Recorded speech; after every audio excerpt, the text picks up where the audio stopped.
Now, tyres, which are over 10 years old, are set to be banned from lorries, buses and coaches following a campaign by a Merseyside mum. Frances Malloy launched it 7 years ago today after an inquest into her son's death. Michael died when a coach tyre blew out, killing him and 2 others on the way home from a music festival on the Isle of Wight in 2012.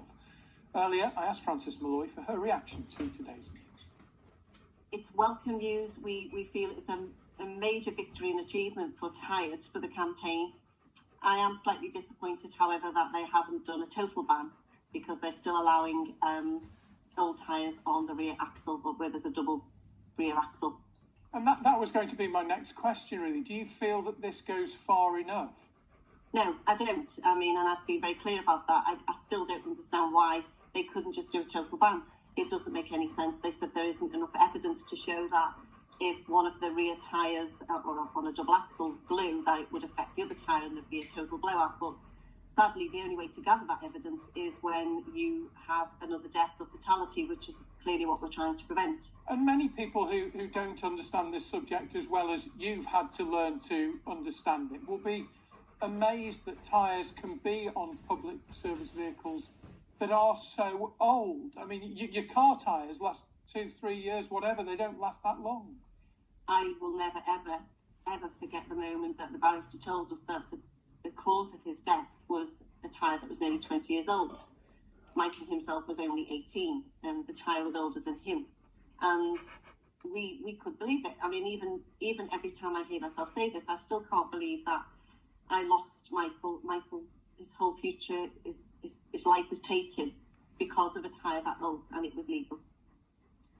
And it's obviously something through the campaign has lived with you every day since, but losing your son in such a preventable way has lived with you every day since the day that it happened. To lose your child is completely life-changing, and I can't imagine or think of anything worse that can happen to anybody in their lives. There is not a day, there's not a second of my day that I don't think about where Michael should be, what he would look like, what future he would have now. That will haunt me till the day I die.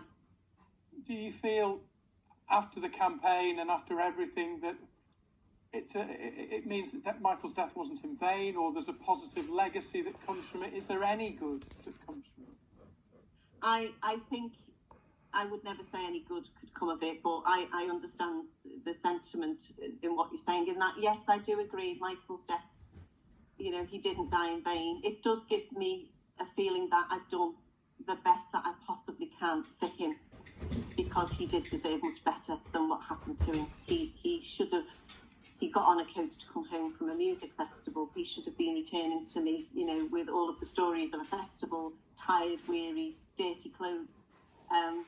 Unfortunately, he didn't make it. Frances Malloy, we wish you well, and thank you so much for talking to us. Thank you.